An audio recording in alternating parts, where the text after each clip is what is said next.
अभी हम लोग ना कॉस्ट शीट का कुछ कॉन्सेप्ट पढ़ेंगे। कॉस्ट शीट एग्जाम में बहुत इंपॉर्टेंट चैप्टर है। कॉस्ट शीट का अपने कुछ कॉन्सेप्ट पढ़ेंगे, ध्यान दीजिए।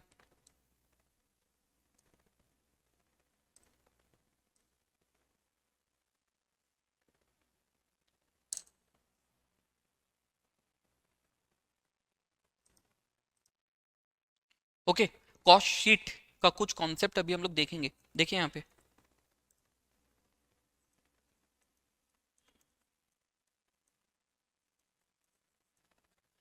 Cost sheet. सबसे पहले कॉस्ट शीट में आपको क्या लेना है? Direct material. सबसे पहले आपको क्या लेना है? Direct material. तो direct material consumed,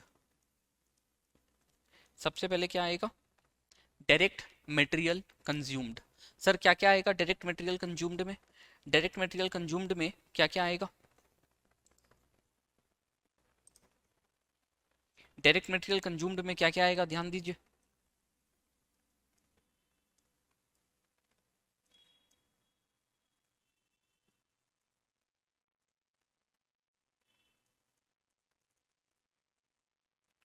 direct material consumed में क्या क्या आएगा, ध्यान दीजिए।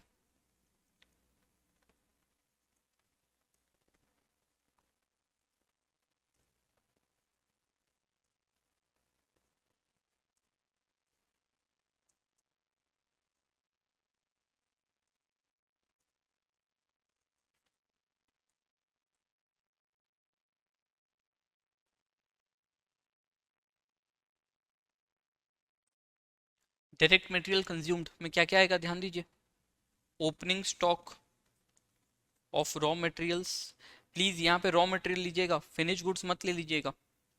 यहाँ पे रॉ मटेरियल लीजिएगा, फिनिश गुड्स मत ले लीजिएगा। Okay, opening stock of raw material plus purchase of raw material minus closing stock of raw material.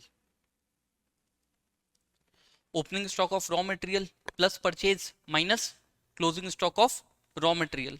इसमें अगर कैरेज इनवर्ड लगा है आपका, कैरेज इनवर्ड, रॉ मटेरियल को खरीदने के लिए अगर कैरेज लगा है, या इंश्योरेंस का पेमेंट हुआ है, इंश्योरेंस, फ्रेट, ये सब का कुछ अगर पेमेंट हुआ है तो ये ऐड कर दीजिएगा। ओके, तो ये करके आपका क्या आ जाएगा? Direct material consumed. Direct material consumed.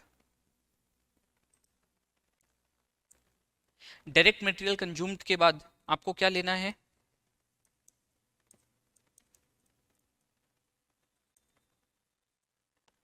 Direct wages. Direct material consumed के बाद आपको क्या लेना है? Direct wages. इसके बाद आपको लेना है एनी अदर डायरेक्ट एक्सपेंस। क्या लेना है? Any other direct expense. तो direct material consumed, direct wages and any other direct expense, इन तीनों को ऐड करके what you will get? Prime cost. Cost sheet अगर एग्जाम में आप पूरा नहीं भी बना पाओ ना, स्टेप मार्किंग मिलता है। तो जहां तक आप सही बना पाओ उतना अच्छा। तो सबसे पहले आपको सारे डायरेक्ट खर्चे लेने हैं। क्या लेने हैं? डायरेक्ट खर्चे। Direct material, direct wages and any other direct expense, इसको ऐड करके आपको क्या मिलेगा? Prime cost. ठीक है, प्राइम कॉस्ट के बाद आपको ऐड करना है फैक्ट्री ओवरहेड्स।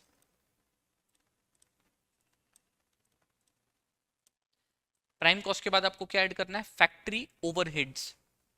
फैक्ट्री ओवरहेड्स में फैक्ट्री से रिलेटेड जितने भी आपको खर्चे दिख रहे हैं क्वेश्चन में, सब यहां पे डाल दीजिएगा। फैक्ट्री ओवरहेड ऐड करने के बाद आएगा gross works cost. Factory overhead को ऐड करने के बाद what you will gate? Gross work cost. Okay, gross work cost के बाद आपको क्या करना है?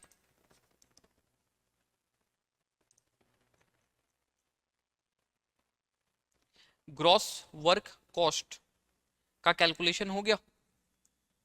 ग्रॉस वर्क कॉस्ट निकल गया। इसके बाद आपको क्या करना है, इसमें ऐड ओपनिंग WIP और क्या करना है, लेस क्लोजिंग WIP। ये ओपनिंग WIP और क्लोजिंग WIP का एडजस्टमेंट करके जो फिगर आएगा इसको अपने बोलते हैं नेट फैक्ट्री कॉस्ट। ओके, इसको क्या बोलते हैं, net factory cost. Alright, net factory cost आने के बाद आपको इसमें ऐड करना है, क्या ऐड करना है,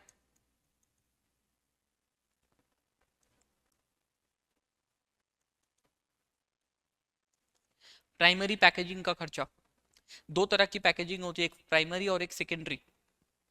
डिटेल में बाद में बात करेंगे। सेकेंडरी पैकेजिंग वो होती है जो सेल्स के लिए जरूरी है, जैसे आप कोलगेट का टूथपेस्ट, तो पेस्ट जिस ट्यूब के अंदर में वो प्राइमरी पैकेजिंग है, और उसके बाहर जो गत्ता का वो कार्टन लगा हुआ है वो सेकेंडरी पैकेजिंग है। तो प्राइमरी पैकेजिंग गुड्स को स्टोर करने के लिए और सेकेंडरी पैकेजिंग उसको सेल करने के लिए। तो गुड्स को स्टोर करने के लिए जो प्राइमरी पैकेजिंग है वो यहाँ पे ऐड होगा, सेकेंडरी पैकेजिंग कॉस्ट यहाँ पे ऐड नहीं होगा। फिर यहाँ पे ऐड होगा administration cost related to production. इसमें एडमिनिस्ट्रेशन कॉस्ट ऐड होगा रिलेटेड टू व्हाट, प्रोडक्शन। सारे एडमिनिस्ट्रेशन कॉस्ट ऐड नहीं होंगे इसमें, जनरल एडमिनिस्ट्रेशन कॉस्ट यहाँ पे ऐड नहीं होगा। यहाँ पे ऐड होगा क्या, only administration cost related to production. Okay,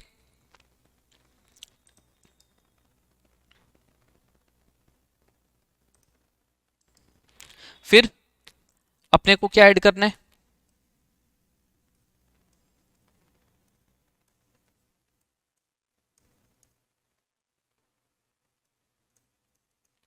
फिर अपने को क्या ऐड करना है, फिर अपने को ऐड करना है research and development cost.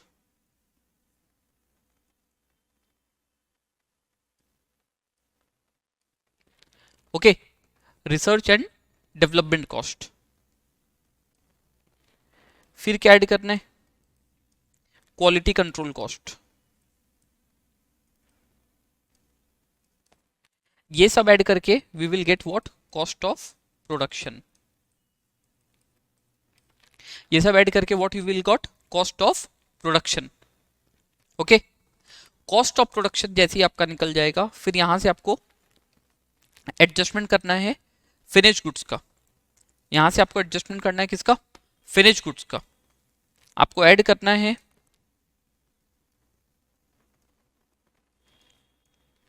Opening stock of finish goods, और इसमें आपको माइनस करना है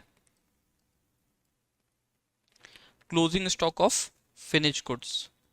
ओके, कॉस्ट ऑफ प्रोडक्शन के बाद opening stock of finish goods और closing stock of finish goods का एडजस्टमेंट करना है। ये एडजस्टमेंट करने के बाद what you will get, cost of goods sold. फिर इसमें आपको ऐड करना है selling expenses, selling and distribution expenses. ये ऐड करके what you will get, cost of sales. Okay, cost sheet का फॉर्मेट, सर सबसे पहले अपने को क्या लेना है, सारे डायरेक्ट खर्चे। सबसे पहले अपने को क्या लेना है, सारे डायरेक्ट खर्चे। सबसे पहले क्या आएगा, डायरेक्ट मटेरियल। सबसे पहले क्या आएगा, direct material. Direct material consumed. Sir direct material consumed कैसे निकलेगा, डायरेक्ट मटेरियल कंज्यूम्ड कैसे निकलेगा, डायरेक्ट मटेरियल कंज्यूम्ड इस वर्किंग नोट से निकलेगा। आपको opening stock of raw material plus purchases of raw material से माइनस करना है closing stock of raw material, और अगर कोई कैरेज लगा है परचेज करते वक्त, इंश्योरेंस लगा है, कुछ फ्रेट का खर्चा लगा है, तो वो आपको ऐड करना है। ठीक है, फिर डायरेक्ट मटेरियल कंज्यूम्ड आने के बाद आपको क्या ऐड करना है, डायरेक्ट वेजेस। क्या ऐड करना है, डायरेक्ट वेजेस। ठीक है, डायरेक्ट वेजेस के बाद any other direct expense, any other direct expense. ये तीनों चीज ऐड करने के बाद you will get what, prime cost. Okay, prime cost आने के बाद आपको फैक्ट्री रिलेटेड सारे खर्चे ऐड करने हैं, फैक्ट्री ओवरहेड्स, फैक्ट्री का रेंट हो गया, मशीन्स के डिप्रिसिएशन हो गए, तो आपको जो समझ में आए कि ये खर्चा फैक्ट्री में लग सकता है तो वो फैक्ट्री ओवरहेड के अंदर में आएगा। तो फैक्ट्री ओवरहेड आपको ऐड करना है। फैक्ट्री ओवरहेड ऐड करने के बाद आपको ओपनिंग डब्ल्यूआईपी और क्लोजिंग डब्ल्यूआईपी का एडजस्टमेंट करना है। ओपनिंग डब्ल्यूआईपी और क्लोजिंग डब्ल्यूआईपी का एडजस्टमेंट करना है। ओपनिंग डब्ल्यूआईपी और क्लोजिंग डब्ल्यूआईपी का एडजस्टमेंट करना है। ये करके you will gate net factory cost. इसके बाद आपको प्राइमरी पैकेजिंग के कॉस्ट ऐड करने हैं, क्वालिटी कंट्रोल कॉस्ट ऐड करना है, ठीक है, एडमिनिस्ट्रेशन कॉस्ट ऐड करना है रिलेटेड टू प्रोडक्शन। ओके, ये सब ऐड करने के बाद व्हाट यू विल गेट, ये सब ऐड करने के बाद you will get cost of production. ये सब ऐड करने के बाद what you will get cost of production.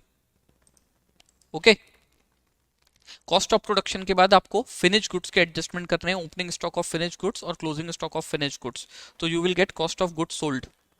फिर कॉस्ट ऑफ गुड्स सोल्ड में आपको सेलिंग डिस्ट्रीब्यूशन एक्सपेंसेस ऐड करना है। एक चीज यहाँ पे और ऐड करना है, एडमिनिस्ट्रेशन एक्सपेंसेस।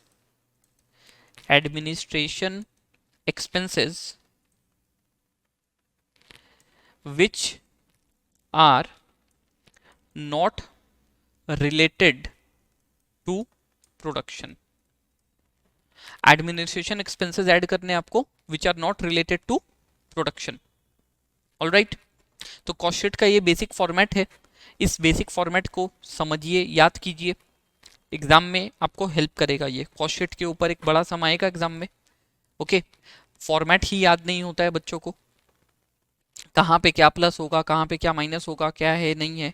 आप थोड़ा सा कॉस्ट शीट के फॉर्मेट को फॉलो कीजिए, इसके सम्स प्रैक्टिस कीजिए, definitely you will be able to solve it in exam. Okay,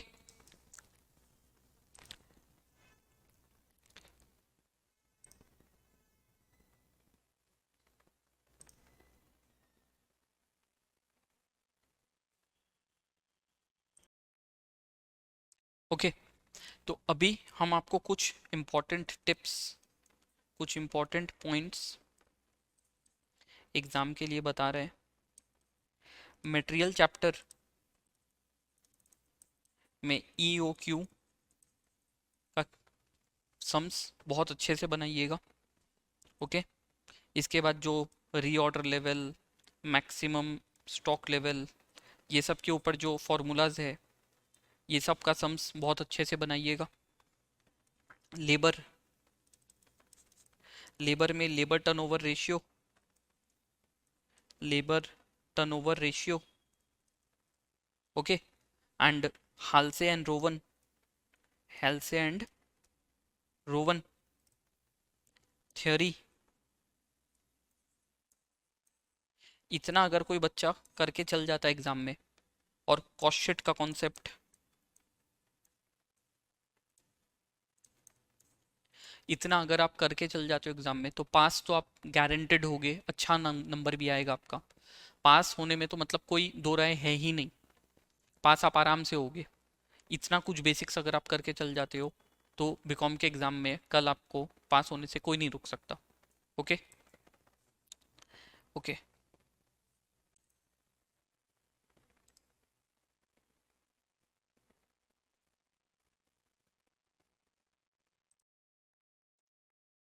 okay, cost sheet का एक बेसिक सम हम लोग अभी सॉल्व करते हैं, सो डैट आप लोगों को एक बेसिक आइडिया हो जाए कॉस्ट शीट को कैसे प्रोसीड करना है। ओके, कुछ डेटा नोट कीजिएगा आप लोग। कॉस्ट शीट का एकदम एक बेसिक सम अपने सॉल्व कर रहे हैं अभी, सो डैट आप लोगों को एक आइडिया हो जाए। Basic sum on cost sheet, basic sum on cost sheet. Okay, data note कीजिए आप लोग। Opening stock, opening stock,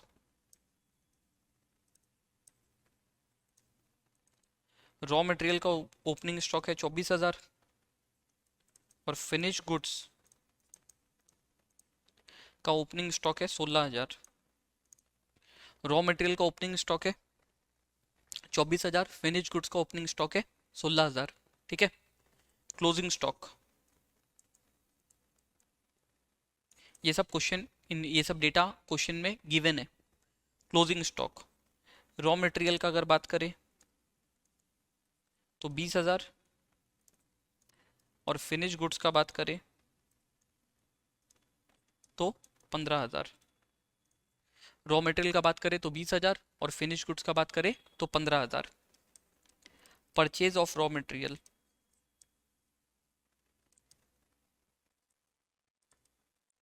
purchase of raw material question में गिवन है 80,000। ओके, फिर direct wages, direct wages question में गिवन है 35। फैक्ट्री वेजेस क्वेश्चन में given है 2000। ओके, फैक्ट्री वेजेस क्वेश्चन में कितना गिवन है 2000। ओके, फिर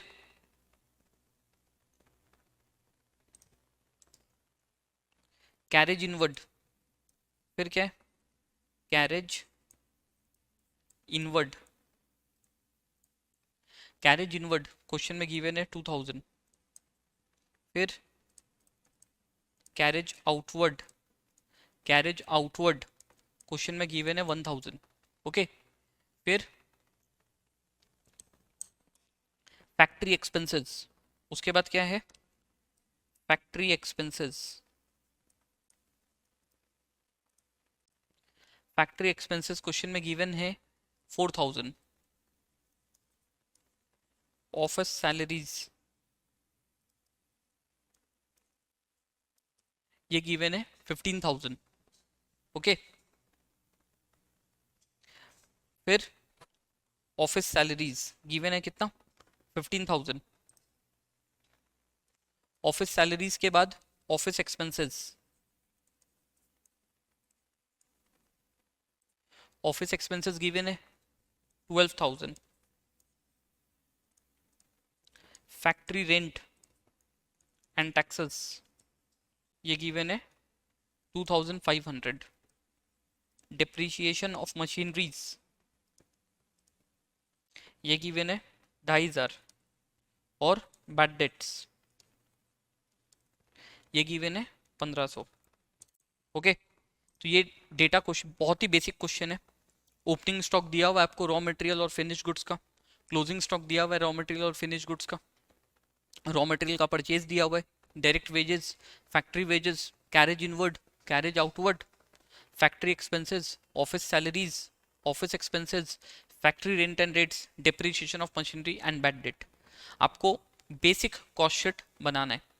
ओके, तो सबसे पहले देखिए, सबसे पहले हमने क्या बात किया था रॉ मटेरियल कंज्यूम्ड, सबसे पहले अपने क्या बात किया था रॉ मटेरियल कंज्यूम्ड। तो रॉ मटेरियल कंज्यूम्ड में अपने क्या बात किया था, सबसे पहले क्या आएगा एक वर्किंग नोट बनाना पड़ेगा। सबसे पहले क्या आएगा एक वर्किंग नोट बनाना पड़ेगा। तो वर्किंग नोट में क्या बात हुआ था opening stock of raw material, यहाँ पे देखिए opening stock of raw material है 24,000। इसमें बात हुआ था परचेज करेंगे 80,000, 24 प्लस 80, 24 प्लस 80 1,04,000। इसमें बात हुआ था closing stock of raw material minus करेंगे, तो 24 प्लस 80 1,04,000, इसमें से 20 माइनस करेंगे 84। फिर बात हुआ था कैरेज इनवर्ट को ऐड करने का, तो कैरेज इनवर्ट ऐड करेंगे 2, तो 84 प्लस 2 वॉट 86, तो 86,000 हमारा क्या आ गया raw material consumed, raw material consumed. इसके बाद क्या ऐड करेंगे डायरेक्ट वेजेस, तो यहाँ पे देखिए वेजेस दो है, direct wages and factory wages. तो फैक्ट्री वेजेस को ऐड मत कीजिएगा, ये फैक्ट्री ओवरहेड में जाएगा। डायरेक्ट वेजेस ऐड करेंगे 35,000, तो 86 प्लस 35, 86 प्लस 35। इसके बाद बात हुआ था अपना any other direct expense add करने का, तो और कोई डायरेक्ट एक्सपेंस क्वेश्चन में दिया हुआ है नहीं, तो प्राइम कॉस्ट का कैलकुलेशन कितना आ गया 86 प्लस 35, 1,21,000 रुपया, 1,21,000। फिर बात क्या हुआ था प्राइम कॉस्ट निकालने के बाद, पहले इतना कर लेते हैं। सबसे पहले raw material consumed,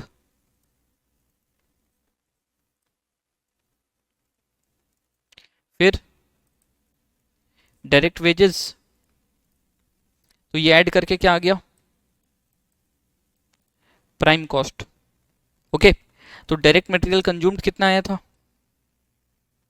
24 plus 80, 24 plus 80 1,04,000 minus 20, 24 plus 80 1,04,000 minus 20 84 plus carriage inward 2, तो 86,000 आया था। कितना आया था 86,000। इसमें अपने डायरेक्ट वेजेस ऐड किए, इसमें अपने डायरेक्ट वेजेस ऐड किए 35, इसमें अपने डायरेक्ट वेजेस ऐड किए 35, तो प्राइम कॉस्ट आ गया 1,21,000। अब इसमें ऐड क्या करेंगे अपने फैक्ट्री ओवरहेड्स। अब इसमें अपने ऐड क्या करेंगे factory overheads. Okay, factory overheads में देखिए क्या क्या आएगा। फैक्ट्री ओवरहेड्स में फैक्ट्री वेजेस आएगा 2,000 का, फैक्ट्री एक्सपेंस आएगा 4,000 का, तो 2 + 4 6। फैक्ट्री का रेंट एंड रेट्स आएगा 2,500, 6 + 2.5 8.5, और डिप्रिसिएशन आएगा मशीनरी का 2.5, तो 8.5 + 2.5 कितना हुआ 11, 8.5 + 2.5 कितना हुआ 11, तो फैक्ट्री ओवरहेड कितना आ गया 11, तो 1,32,000 ये हमारा हो गया ग्रॉस वर्क्स कॉस्ट। अब इसमें ऐड करना है अपने को क्या ओपनिंग WIP और लेस करना है क्या क्लोजिंग WIP। ये क्वेश्चन में दिया हुआ नहीं है, तो यही 1,32,000 हमारा क्या हो गया नेट वर्क कॉस्ट। इसके बाद क्या ऐड करते हैं administration expenses related to production, primary packaging cost, quality inspection cost, कुछ नहीं दिया हुआ है क्वेश्चन में, तो यही 1,32,000 हमारा क्या बन गया, यही 1,32,000 हमारा क्या बन गया कॉस्ट ऑफ प्रोडक्शन, यही 1,32,000 हमारा क्या बन गया कॉस्ट ऑफ प्रोडक्शन। अब इसमें ऐड करेंगे opening stock of finish goods और लेस क्या करेंगे closing stock of finish goods. तो opening stock of finish goods add करेंगे, opening stock of finish goods add करेंगे, ये 16,000 ऐड, और फिनिश गुड्स लेस करेंगे 15,000, तो 16 add 15 minus, 16 add 15 minus, okay 16 add 15 minus, तो 1,33,000 ये हमारा आ गया कॉस्ट ऑफ गुड्स सोल्ड। 1,33,000 आ गया हमारा कॉस्ट ऑफ गुड्स सोल्ड। इसमें अपने क्या करेंगे selling and distribution expenses add करेंगे, तो selling and distribution expense question में क्या दिया हुआ है देखिए एक बैड डेट है, सेल का ही तो खर्चा है ये 1,500। ऑफिस एक्सपेंसेस ऐड करेंगे administration expenses which are not related to production, तो ये 12,000 ऐड करेंगे, 1,500 ऐड करेंगे 13,500। ऑफिस का सैलरी ऐड करेंगे 13,500 प्लस 15,000 28,500, और कैरेज आउटवर्ड सेल करने का खर्चा है। ओके, तो 28,500 प्लस 1,000 29,500 रुपये अपने ऐड करेंगे, 29,500 रुपये अपने ऐड करेंगे। ये selling and distribution and admin not related to production, तो इट विल कम 162,500। यह हो गया हमारा कॉस्ट ऑफ सेल्स। 162,500 क्या हो गया हमारा कॉस्ट ऑफ सेल्स। तो ये एकदम बेसिक स्ट्रक्चर है कॉस्ट शीट का। ओके, आप लोग कल के एग्जाम के लिए मटेरियल का जो टॉपिक्स मैंने बताया, लेबर का जो टॉपिक्स मैंने बताया, कॉस्ट शीट का बेसिक फॉर्मेट और कुछ थ्योरीज, इतना करके चल जाइए, आप लोग कल एग्जाम में पास जरूर होंगे। ओके, आज के लिए मैं लीव लेता हूँ, मिलते हैं अपने नेक्स्ट सेशन में। डू स्टडी हार्ड, आपका एग्जाम कल के लिए बहुत अच्छा जाए। ऑल दी वेरी बेस्ट, मिलते हैं अपने बाद में। Good night.